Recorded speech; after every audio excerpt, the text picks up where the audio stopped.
And now, KCAU-9 presents SportsZone with Sports Director Jake Jones and Sports Anchor Jacob Russo. Brought to you by Iowa Corn.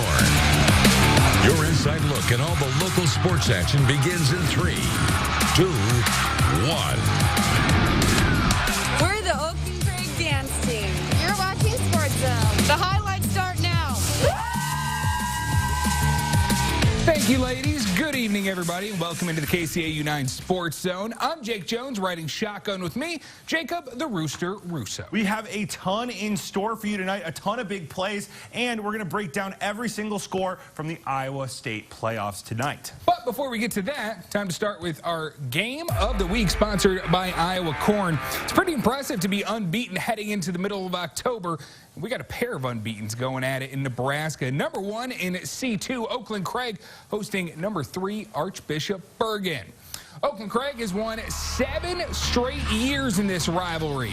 Bergan looking to change that early. Chris Pinelli's on the carry, breaking some tackles on his way to pay dirt. Man, that's tough. Puts Bergan up 7-0. Next possession, QB Koa McIntyre throws the short one to Alex Painter. He's just going to mop the floor up, weaving into the end zone. Bergan's up 14-0 after 1. Second quarter, looking to drive again, but Caden Nelson forcing the fumble here with the strip. Oakland Craig falls on it. They get a chance to score on the doorstep. This play fooled our cameraman, but it also fooled the defense. Sorry, That's folks. what's important. Caden Nelson, our play of the week last week, scores. That was the only score they had to have. Archbishop Bergan goes on to win final 28-24. I hope we see a rematch of that game because let's be honest, that is going to be fantastic. Yeah, tough one for the Knights. They hadn't lost in nearly 2 years. Yeah, moving on to Iowa. Tonight is the opening round of the playoffs in the Hawkeye State, meaning a loss is the end of your season. These games finally matter. Starting with Remsen St. Mary's, they're hosting GTRA in their second matchup of the season. Early in the first quarter, St. Mary's Levi Waldschmidt, he's going to get the handoff, and then he's just going to go. 55 yards for the first TD of the game. Hawks, they go up 7-0. Later on in the quarter, the Titans ball on their own 45. Max Howe with the keeper, and he is going to run for 55 yards, taking it in for 6, and it's a tie ball game.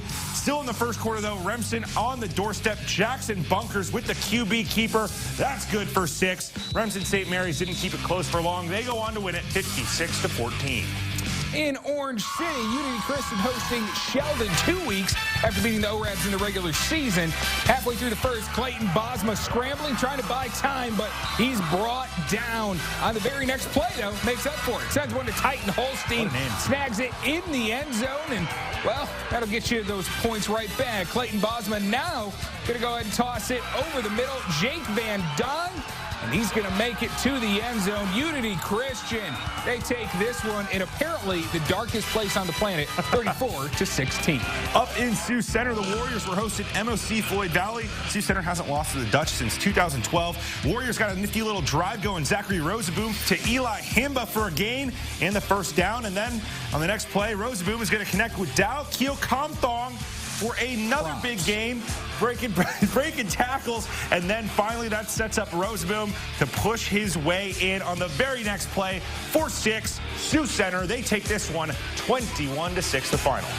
Down in Kingsley, the Panthers hosting Arweva. Third straight year these two have met with a season series split. Starting off in the third, KP ball. 3rd and 5, Jackson Howe to Josh Harvey. Harvey, who takes it 20 yards, gets the first down.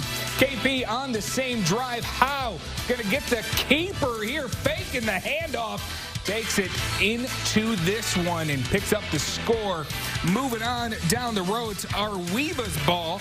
Will Ralliger looking to pass it. Whoops, nope, sorry. KP from the 5. Howe dodging. He gets another one. Arweva, they can't hang in this one. KP gets the win, 64-29. Now for a rematch of last week's matchup, Woodbury Central hosting West Monona, coming off a 63-6 win just a week ago. Spartans with the opening possession tried to drop the middle, but Woodbury Central's Warren Smith is going to meet that man in the backfield for a TFL.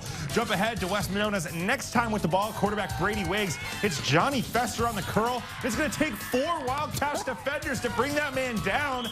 after a gain of 15, but it would remain scoreless after the first. To the start of the second we go. Wiggs to Brad Bellis for the 8-yard touchdown score. That gives the Spartans the early lead, but the Wildcats, they would claw back into this one to win it 44-22.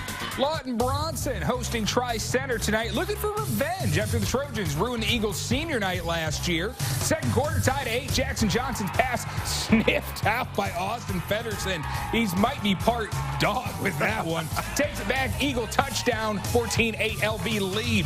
Trojans looking to answer before the half. Johnson, the big fella, running it, takes it down, gets 20. But he doesn't get any more. Eagles, they move on to win at 14-8. Finally, for our last playoff game, down to Council Bluffs, Sioux City West taking on TJ. Jackets up 14-0. Wolverines face it 4th and long. And they go for it. Keenan Hegna deep to Jonathan Jones. 40 yards to the house. Now, it's just a one-score game. Wolverines defense inspired by that. Caleb French and Ethan Emick on a tackle for loss. The Jackets answered just before the halftime. Reese Schlottfeld just will not give up, and his reward, 12-yard touchdown. West season comes to a close, 49-7, the final. We got to take a quick break, but don't go anywhere. Plenty of big matchups from Nebraska and South Dakota on the other side. Yep, and we're going to have scores from the rest of the Iowa games that we could not get to tonight. Stay in the zone. We're the Union.